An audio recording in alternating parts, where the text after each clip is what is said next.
Hello. आप लोगों का फिजिक्स की क्लास में स्वागत है। आज सदिशों को जोड़ने की एक विधि के बारे में बताऊंगा, जिसमें सबसे इम्पोर्टेंट है सदिश का समांतर चतुर्भुज नियम। अब इस नियम के अनुसार कोई दो सदिश किसी समांतर चतुर्भुज की दो संलग्न भुजाओं को निरूपित करता है तो उनका परिणामी अर्थात रिजल्टेंट उस संलग्न बिंदु से जाने वाले विकर्ण को निरूपित करेगा।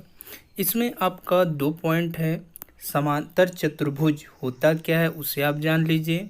ऐसा चतुर्भुज जिनमें आमने सामने की भुजाएं एक दूसरे के समांतर हों और उनके परिमाण बराबर हों तथा ये लंबवत न हो तो उन्हें हम समांतर चतुर्भुज कहते हैं।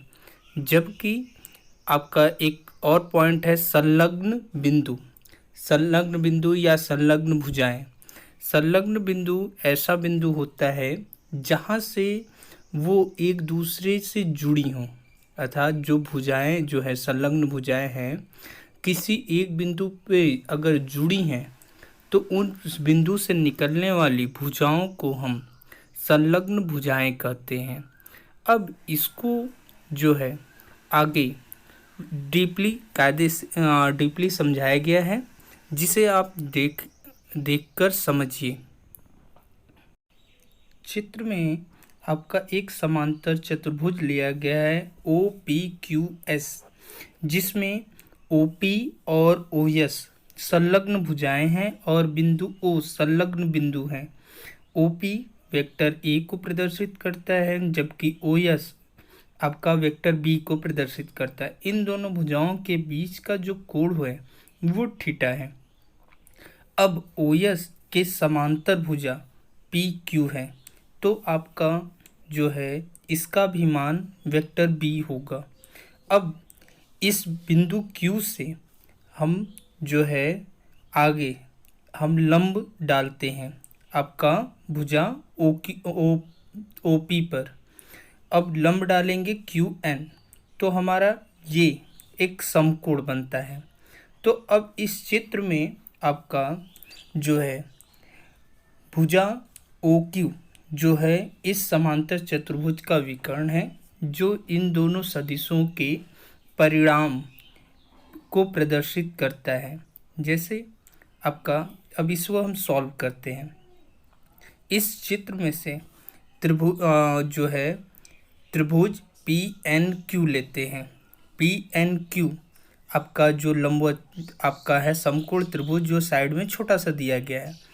तो आपका इसमें हम ट्रिग्नोमेट्री रेशियो लगाते हैं। तो cos थीटा बराबर हमारा होता है आधार बटे कर्ण।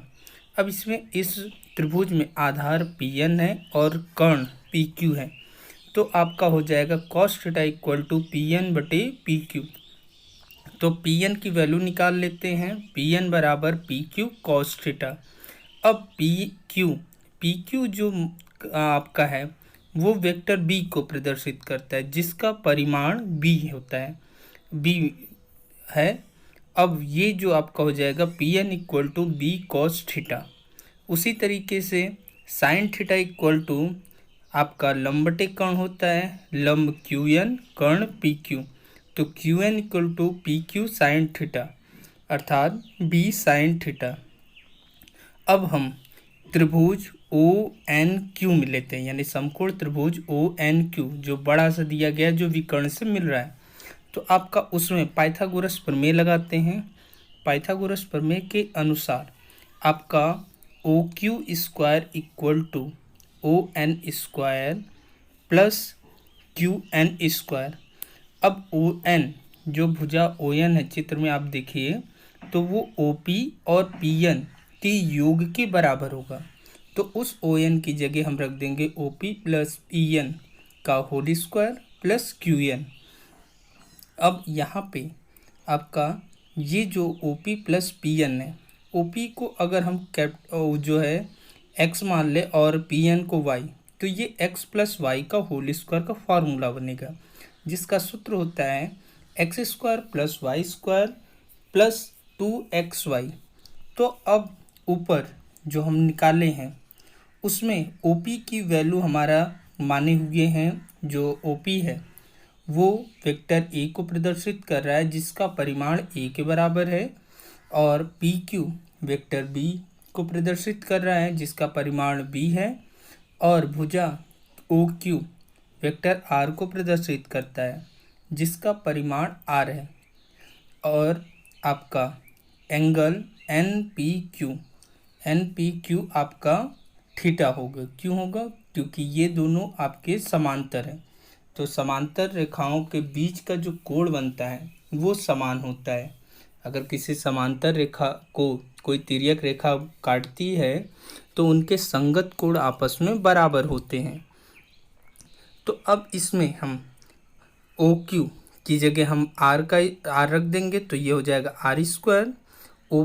OP की जगह हम रख देंगे A प्लस PN की जगह B cos थीटा का whole square plus B sin theta का होल स्क्वायर। अब यहाँ पे इस फॉर्मूले को हम खोल देते हैं तो ये हो जाएगा A² plus B cos theta का होल स्क्वायर, जिसे हम B² cos² थीटा लिखेंगे, plus 2AB cos theta plus B² sin² theta. अब इसमें आप देखिए B² cos² थीटा है और B² sin² थीटा है, तो दोनों में से B² कॉमन ले लेते हैं, मिल जाता है cos² theta plus sin² theta plus 2AB cos theta, बाकी वही रहेगा। तो आपका ये हो जाएगा A² प्लस B² ब्रैकेट में cos² theta plus sin² theta plus 2AB cos theta. अब यहाँ पे सर्वसमीका से चलें तो हमें बताया गया है कक्षा 10 में त्रिकोणमिति में सर्वसमीका cos² theta plus sin² theta equal to 1। तो अब यहाँ पे 1 रख देंगे तो हम सॉल्व करेंगे, हमारा मिलेगा R² equal to A² plus B² plus 2AB। अब R का मान अगर निकालना हो तो दोनों पक्षों का वर्गमूल कर देते हैं, तो R equal to √A² plus B² plus 2AB cos theta. ये हो गया दो सदिशों के परिमाण को ज्ञात करने का सूत्र, जो कि वेरी वेरी इंपॉर्टेंट फॉर्मूला है। अब इस पे हम क्वेश्चन बाद में क्वेश्चन भी लगवाएंगे।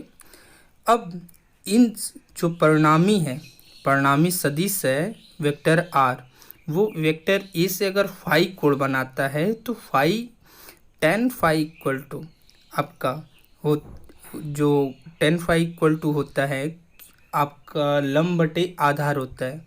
तो बड़े ही त्रिभुज में हम देखेंगे ONQ में आपका लंब है QN और आधार है ON, तो आपका सूत्र हो जाएगा tan phi equal to QN बटे ON। QN उसी तरह रखते हैं, ON OP प्लस PN से मिलकर बना हुआ है। अब QN की वैल्यू हम ऊपर निकाले हुए हैं, QN बराबर आपका B sin थीटा, और जो आपका AB है AB आपका QN आपका हो गया B sin थीटा, OP का मान है A और PN का मान है B cos थीटा। तो हम रख देंगे तो हमारा ये मेन सूत्र बन जाएगा tan phi equal to B sin theta बटे A plus B cos theta, या फिर फाई इक्वल टू हम इसे लिख सकते हैं tan इनवर्स ब्रैकेट में B sin थीटा ब्रैकेट बटे A plus B cos theta. ये हमारा फाइनल फार्मूला है।